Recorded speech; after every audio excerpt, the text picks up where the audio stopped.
Kisah topeng milik penari. Di sebuah desa kecil di Jawa Tengah, ada sebuah sanggar tari tradisional yang sudah berusia puluhan tahun. Sanggar itu berdiri di pinggir sawah.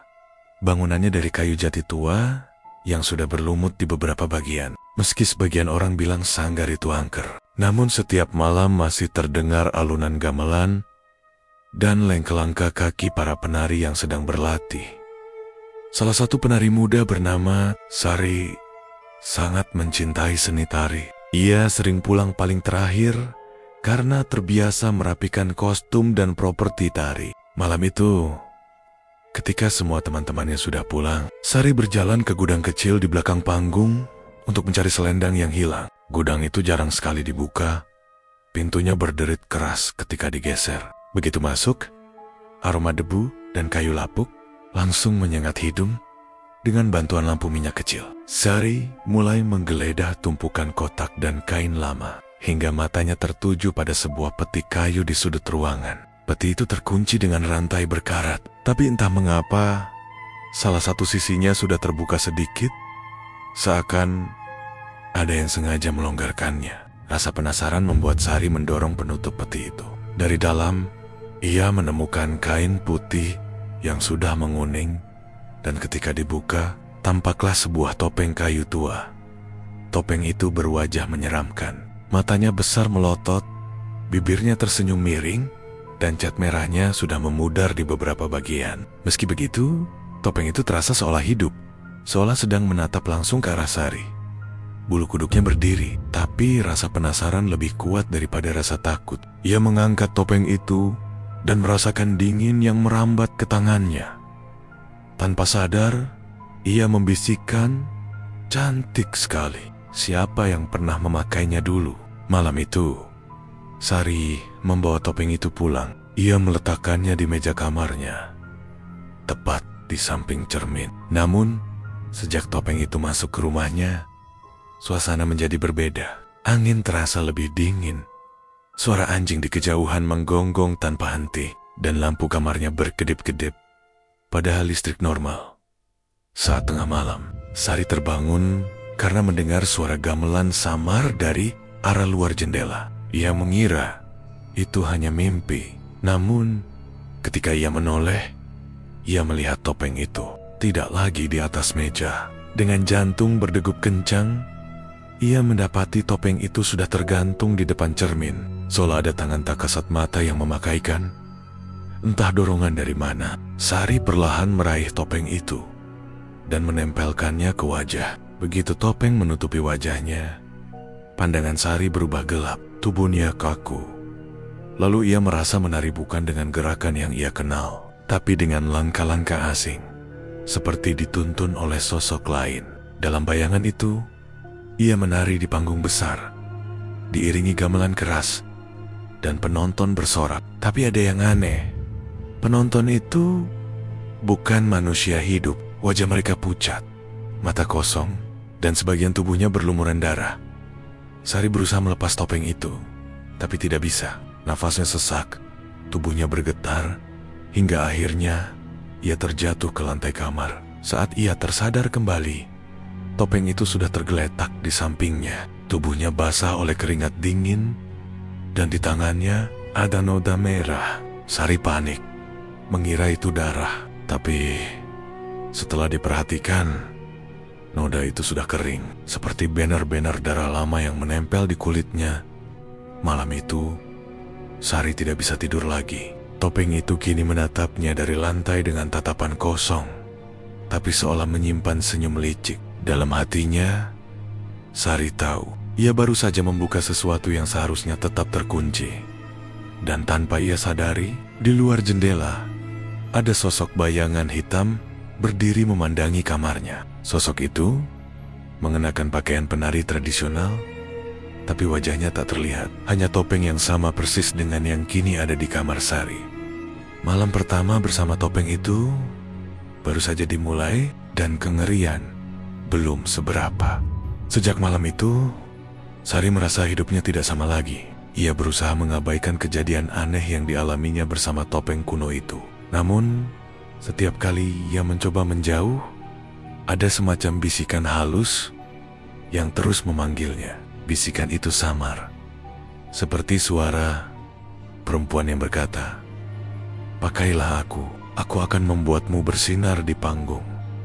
Awalnya Sari mengira itu hanya imajinasinya, tapi semakin lama, bisikan itu terdengar jelas, terutama saat ia berada di sanggar. Hari itu, sanggar tari sedang mempersiapkan sebuah pertunjukan kecil untuk perayaan desa. Semua penari diminta menampilkan tarian terbaik mereka. Sari yang biasanya grogi, justru kali ini merasa penuh percaya diri. Diam-diam, ia membawa topeng itu ke dalam tasnya. Ketika tiba giliran Sari, ia awalnya menari seperti biasa. Gerakan tangannya lembut, langkah kakinya teratur. Namun, di tengah tarian, bisikan itu kembali terdengar di telinganya. Tangan Sari dengan refleks merogoh tas di sudut panggung, dan ia mengambil topeng kuno itu. Para penonton terdiam saat melihat Sari mengenakan topeng. Aura panggung berubah seketika. Gerakan tari Sari mendadak lebih cepat, lebih tajam, penuh energi yang tidak pernah ia tunjukkan sebelumnya. Bahkan teman-temannya yang sudah berpengalaman terpesona. Setiap lenggok dan hentakan kaki terasa hidup, seolah Sari benar-benar dirasuki oleh roh penari masa lalu. Penonton bertepuk tangan meriah. Beberapa sampai berdiri, mereka memandang Sari dengan mata takjub. Seakan tarian itu memikat jiwa mereka.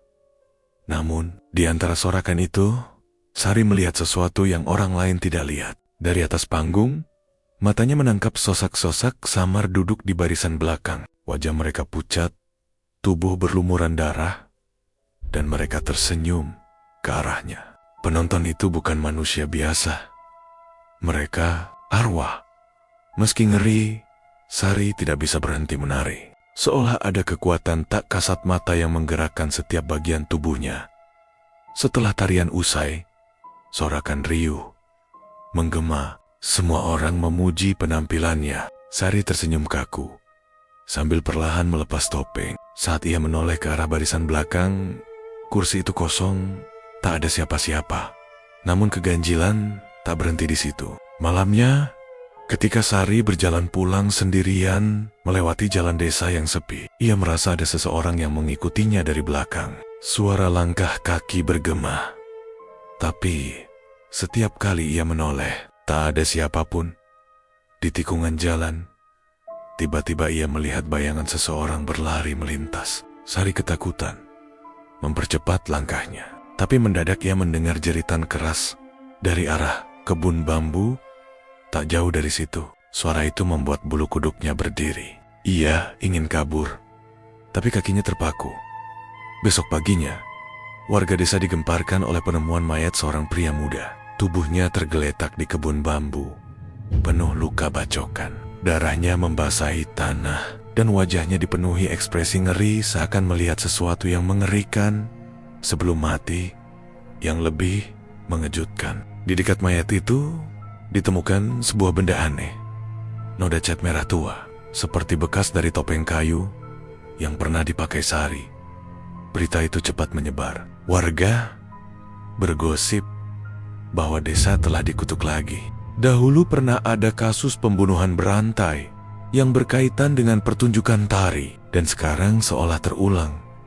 Sari mendengar kabar itu dengan wajah pucat. Dalam hati, ia tahu malam sebelumnya ia melihat bayangan seseorang di kebun bambu. Tapi ia juga tahu sesuatu yang lebih menakutkan.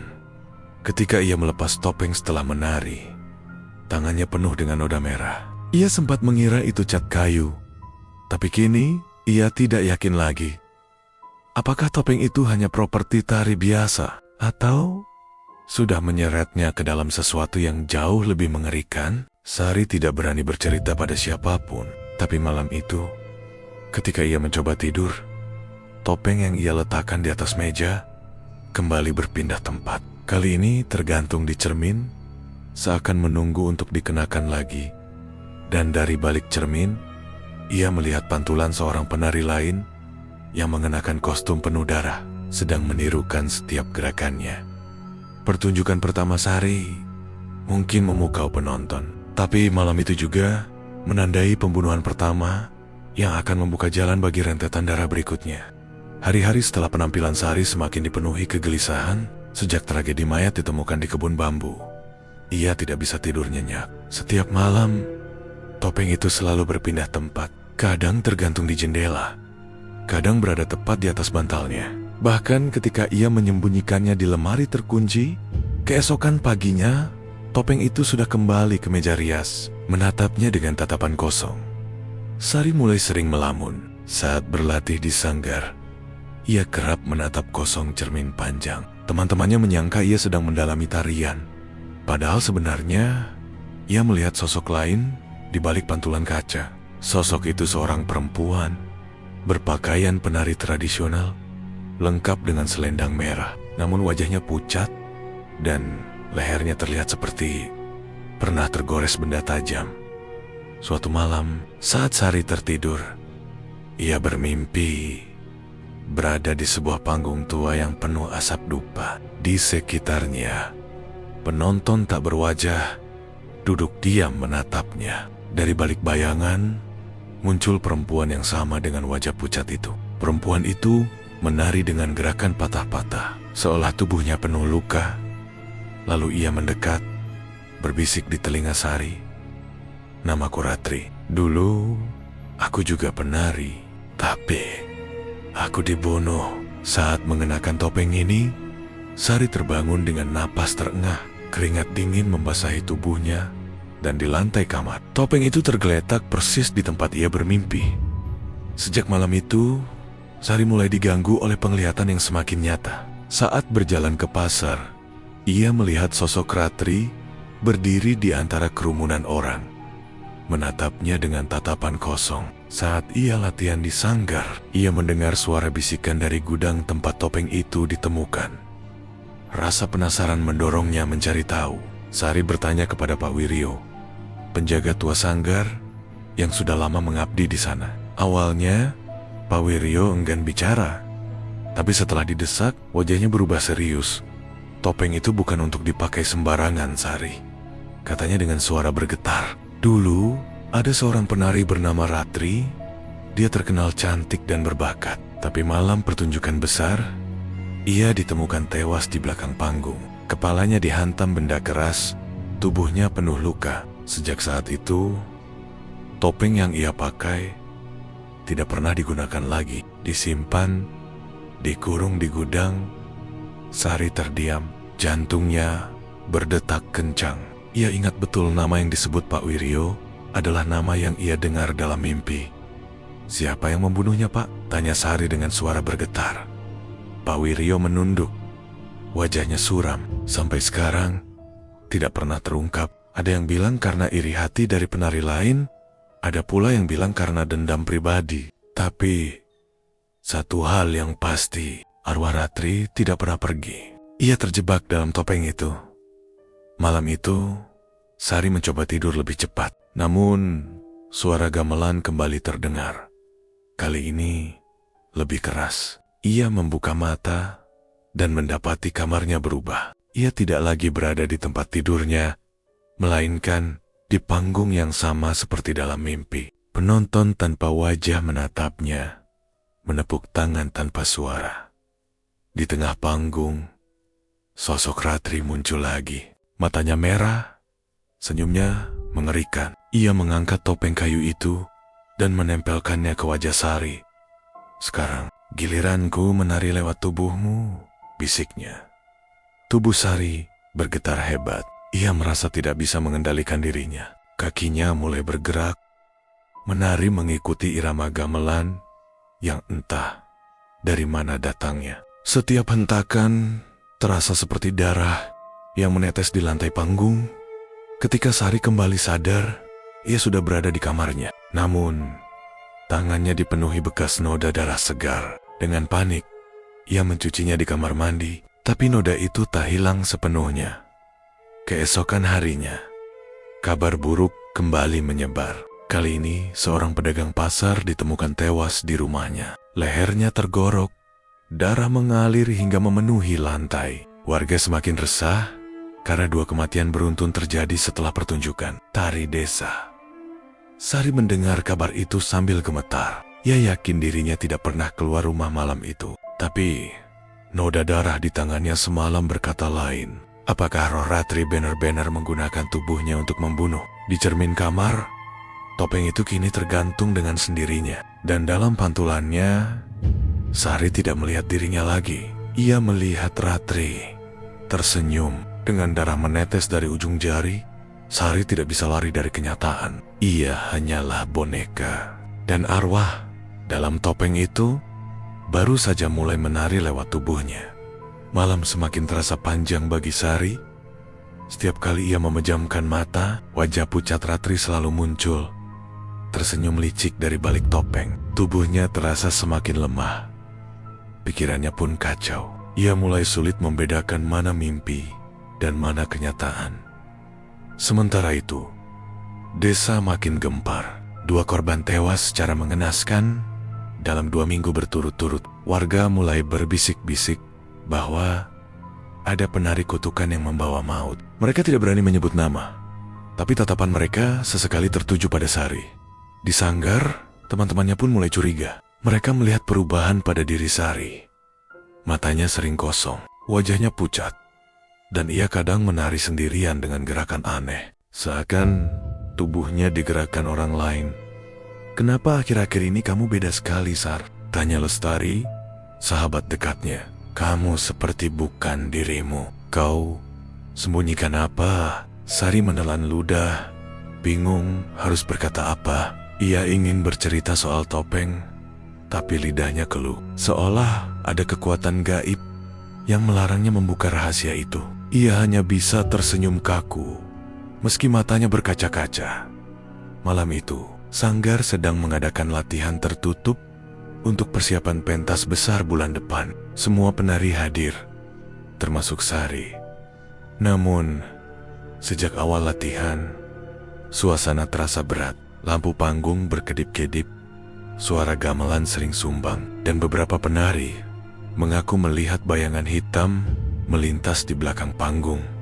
Saat giliran Sari, ia kembali mengenakan topeng itu. Awalnya ia berniat menolak, tapi tangannya bergerak sendiri. Begitu topeng menutupi wajahnya, tubuhnya langsung dikuasai. Ia menari dengan penuh energi, lebih lincah dan tajam dari siapapun. Teman-temannya terpesona, tapi juga ketakutan. Gerakan Sari tidak lagi indah melainkan menyeramkan, seperti tarian kematian. Tiba-tiba, salah satu penari laki-laki bernama Bayu jatuh tersungkur. Semua mengira ia hanya terpeleset. Namun saat didekati, Bayu sudah tidak bernyawa. Lehernya tergores dalam, darah mengucur deras membasahi lantai panggung. Kepanikan pecah. Semua berteriak. Sebagian berlari keluar sanggar. Lestari mendekati Sari dengan wajah pucat. Ia melihat sesuatu yang membuat darahnya membeku. Di ujung jari Sari ada bercak darah segar, seakan ia yang baru saja menghabisi Bayu Sari. "Apa yang kau lakukan?" jerit Lestari Sari. Panik, buru-buru melepas topengnya. Begitu topeng itu jatuh ke lantai, tubuhnya kembali normal. Namun tatapan semua orang kini tertuju padanya. Mereka tidak lagi melihat Sari sebagai sahabat atau penari berbakat, melainkan tersangka pembunuhan. Polisi segera dipanggil. Mereka menemukan luka Bayu aneh, seolah bukan hanya digorok benda tajam, tapi juga bekas yari-yari yang mencengkeram kuat. Anehnya lagi, di lantai panggung ada jejak noda merah menyerupai bentuk topeng. Sari dipanggil untuk diinterogasi, tapi apa yang bisa ia katakan? Bahwa topeng itu dirasuki arwah penari masa lalu? Tidak mungkin ada yang percaya. Ia hanya bisa menunduk, sementara dalam hatinya rasa takut semakin menjerat. Malam itu, Lestari nekat menyelinap ke kamar Sari. Ia ingin tahu kebenaran. Begitu masuk, ia langsung tertegun. Di meja rias, topeng itu tergantung di depan cermin. Padahal, Sari bersumpah sudah menguncinya di lemari besi. "Ya, Tuhan," bisik Lestari sambil mundur ketakutan. Namun sebelum ia sempat keluar, pintu kamar tertutup rapat dengan sendirinya. Suara gamelan menggema, dan Sari yang tadinya tertidur mendadak bangun. Matanya merah, Tatapannya kosong. Ia meraih topeng itu dan memakainya di depan Lestari. Ratri ingin menari lagi. Suara Sari berubah, parau, dan dalam. Bukan suaranya sendiri. Lestari berteriak minta tolong. Tapi suaranya tenggelam dalam dentuman gamelan gaib. Tubuhnya terpental ke dinding dan sesuatu yang tajam menggores lengannya. Darah segar menetes ke lantai, disambut dengan tawa mengerikan dari mulut Sari yang kini dikuasai arwah. Kejadian malam itu tidak pernah dilaporkan. Lestari hilang, tak pernah ditemukan. Dan Sari besoknya tetap datang ke sanggar, seolah tidak terjadi apa-apa. Namun, di mata beberapa orang yang melihatnya, ada sesuatu yang berbeda. Gerakannya semakin anggun, tapi juga semakin menakutkan. Mereka berbisik-bisik. Itu bukan lagi Sari, itu Ratri yang kembali menari. Dan darah di balik panggung hanyalah awal dari pertunjukan berdarah yang lebih besar.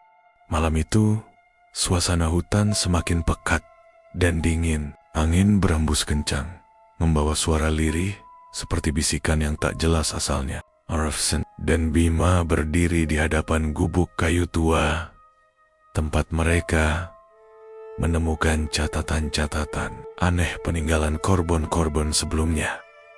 Tubuh mereka gemetar, bukan hanya karena dingin, tapi karena rasa takut yang tak lagi bisa mereka sembunyikan. Mereka tahu, semua kejadian yang menimpa teman-teman mereka bukanlah kebetulan. Ada sesuatu yang bersemayam di hutan ini, sesuatu yang menuntut darah.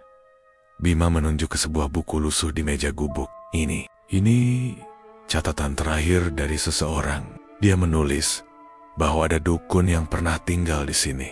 Dukun itu membuat perjanjian dengan sesuatu, makhluk yang haus darah manusia. Setiap beberapa tahun, ia menuntut tumbal. Sinta menutup mulutnya dengan tangan, menahan isak. Itu sebabnya orang-orang yang masuk hutan ini selalu menghilang. Arif menatap kedua temannya. Matanya merah karena lelah sekaligus marah. Kalau begitu kita harus keluar dari sini sekarang juga. Namun saat mereka hendak melangkah, tanah di bawah gubuk bergetar. Dari balik celah papan, muncul genangan darah yang semakin lama semakin banyak. Suara jeritan orang-orang yang sudah mati terdengar samar, seolah keluar dari tanah itu. Tiba-tiba, dari belakang mereka, sosok hitam dengan mata merah menyala muncul. Tingginya jauh di atas manusia normal. Tubuhnya dipenuhi luka terbuka, namun darahnya tidak berhenti menetes. Dialah perwujudan dari perjanjian lama itu, Sinta menjerit. Sementara Bima langsung pingsan karena terlalu syok. Arif, dengan segala keberanian yang tersisa, meraih senter dan berusaha melawan. Meski dalam hati ia tahu itu sia-sia. Sosok itu melangkah maju. Setiap pijakannya membuat lantai gubuk retak. Dalam sekejap, ruangan penuh dengan bau anyir darah. Makhluk itu mengangkat tangan panjangnya, mencengkeram tubuh Arif dengan mudah. Sinta hanya bisa menatap. Tubuhnya membeku, tak mampu bergerak. "Jangan!" Suara Sinta bergetar, penuh ketakutan. Namun makhluk itu hanya menunduk, menatap mereka dengan senyuman mengerikan. Satu persatu, lilin di dalam gubuk padam dengan sendirinya. Kegelapan menelan segalanya. Dan malam itu, hutan kembali hening, seolah tidak pernah ada jeritan, tidak pernah ada perlawanan, dan tidak pernah ada jejak orang yang memasuki tempat terkutuk itu. Sampai hari ini, orang-orang desa masih melarang siapapun mendekati hutan tersebut. Mereka hanya berkata satu kalimat yang selalu diulang-ulang: siapapun yang masuk tidak akan pernah kembali sebagai manusia. Dan cerita pun tamat.